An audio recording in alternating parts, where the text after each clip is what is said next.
that creativity comes out. Like in French, there's a word that exists, which is apprivoiser. In the English version, it's a terrible translation, is to tame. But what it actually means is to take the time to get to know something, to know for its true value. And I think Westboro is a place that's worth putting the time in to get it to know for its true value.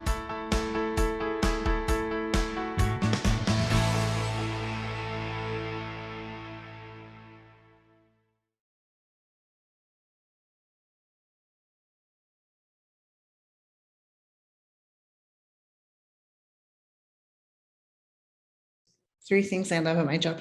I love the community. It's a very dedicated, student-friendly, thoughtful community. So I love the community. I love the focus of the school, where it's all about bilingualism and helping kids be the best versions of themselves. And I love the team that I work with.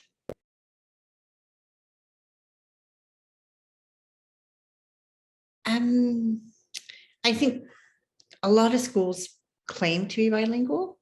In my experience, very few actually are bilingual. And this is a school that truly embodies what it is to be bilingual. So coming from a bilingual family, that really excited me.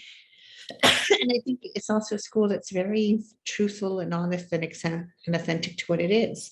We are a small community-based school that promotes the two official languages of Canada. And that's what we say we do is actually really what we do.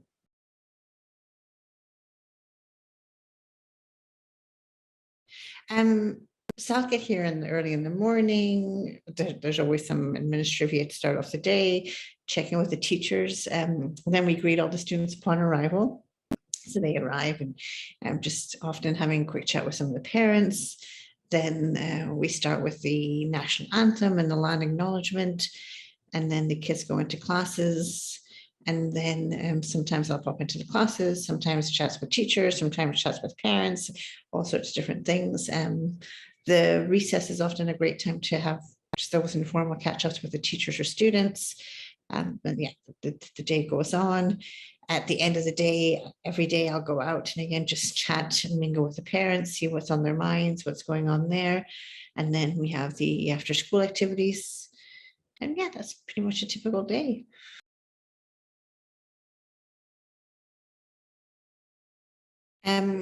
So they start in junior kindergarten or kindergarten with a full French immersion. So the whole day is fully in French.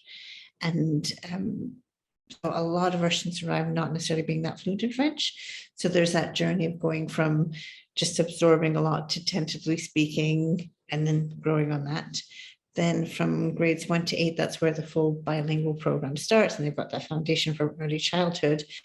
So the progression is acquiring that second language. Often it's French, sometimes it's English, and then developing the confidence and all that goes with it.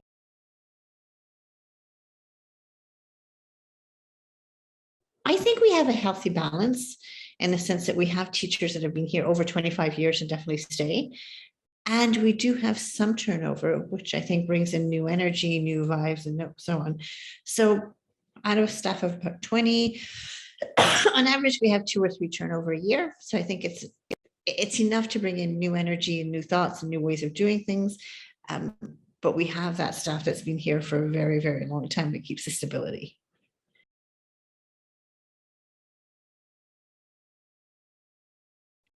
Yeah, so we have our student ambassadors. And basically, we ask our ambassadors to do the admissions tours because they are students that we know just really exemplify what it is. And then they'll be really good at demonstrating just simple kindness, integrity, excellence, that type of thing. So the typical Westboro student will just fluctuate from English to French with great ease. Whichever language you talk to them, they will answer in that language without even flinching. It's a natural thing. They're incredibly kind. One of the things that really impressed me when I arrived was to see how the older students take care of the younger students. We do activities where we set up with the older ones to cap out the little ones. And I've been in schools where they kind of just stand by them. Here they will reach out, they'll know their names, they'll take them by the hand, they'll escort them around. So our typical student is there is all the academic, and we do have very high academic expectations, and that's there. And it's almost just in the background because it's such a given that they are going to work hard on their academics, that the kindness and the community just shines through even more.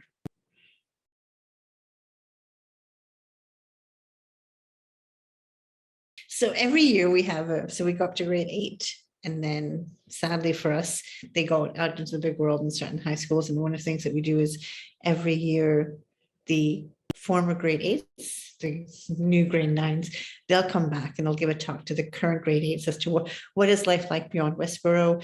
We often have kids that come back to do just a day visit, stop in at recess. We see them all the time. One of the things that we're looking forward to with COVID is that we'll be able to welcome them back in the building.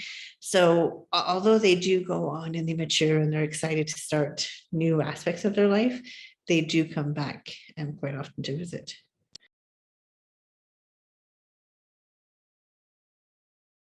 So it will be a family that for who bilingualism is really, really important. So they have to really be committed to both languages, because we offer both languages at a mother tongue level. It's not like an immersion school where, okay, if you kind of get by, it's fine. So it has to be someone that's truly committed to both languages. Not our parents aren't necessarily all bilingual, but they value bilingualism. There'll also be parents that truly value education in general. I think any parent that commits to private education is proof that that's important to them. And I think it's also parents for whom community is really, really important. So we have one class of each grade level. And when there's a kid's birthday party, the whole class will be invited to the whole class's birthday party. We have families that go on vacation together. We have parents that are also just willing to chip in and do whatever's need to be done to help. We had the International Day recently where we had a big potluck dinner. The parents brought in way more food than we ever needed. And I was chatting to one family, and by the time I turned around, the parents had done all the cleanup for the event, which they didn't have to, but they very kindly did. And then we also had a group of parents that had organized to bring all the leftover food home down to one of the homeless shelters. So I think it is that type of parent. Yes, bilingualism, but also we are kind and compassionate people that want to be part of a vibrant community.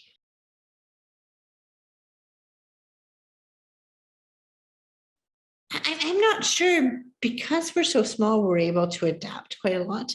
I think if there was a student that had extremely specific needs, so because we're a small school, we have a great, strong PE program, but we don't have a competitive, if you want to be competitive in a very specific field and study that 6 hours a day, we don't have that type of specialized program. Our specialized program is the bilingualism.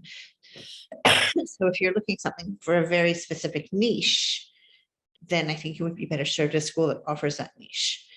But if you're a well-balanced child that wants a well-balanced education in a bilingual setting, then come on over.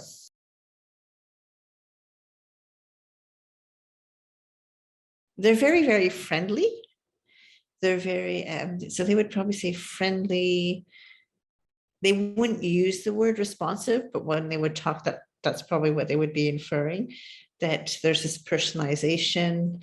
They would probably talk about it being fun, that there's an energy and a playfulness in the air, despite the high level academics.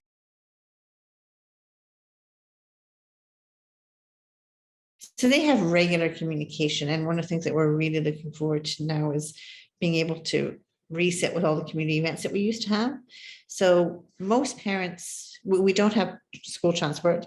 So most parents will do the drop off and pick up at the school themselves.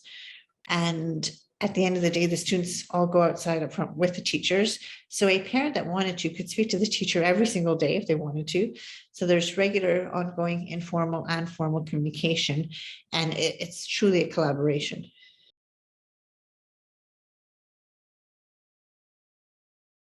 So student conflicts are normal, and kids are learning everything, and they're learning how to be good human beings.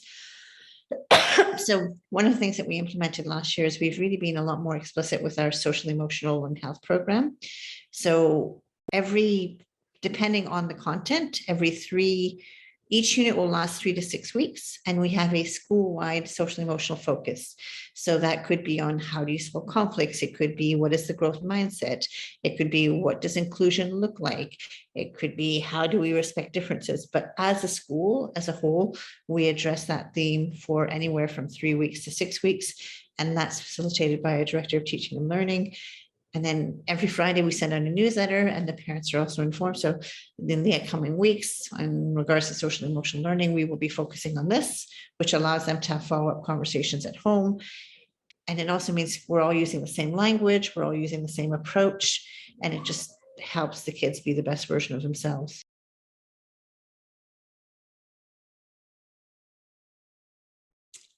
I think it would be that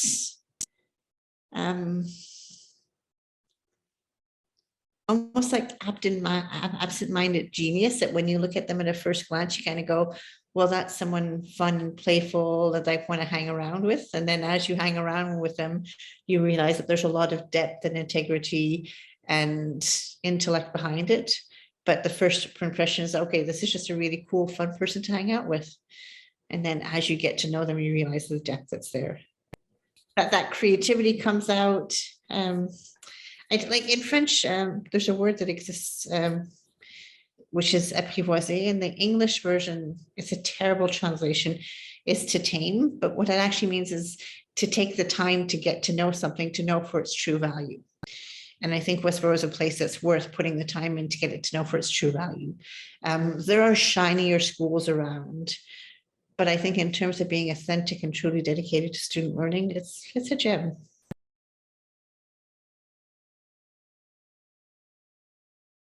So the school is located in Alta Vista. It's a typical school building. So we have a classroom per class. We also have a small gym, a science room, the art room, music spaces. We have a small playground in the back. We're very fortunately located right next to Calidar Park, and we have an agreement with the city that we have exclusive use of the park during the school day. So the building itself allows us more than enough space to do what we need to do. And then we have access to this amazing park just right in the backyard.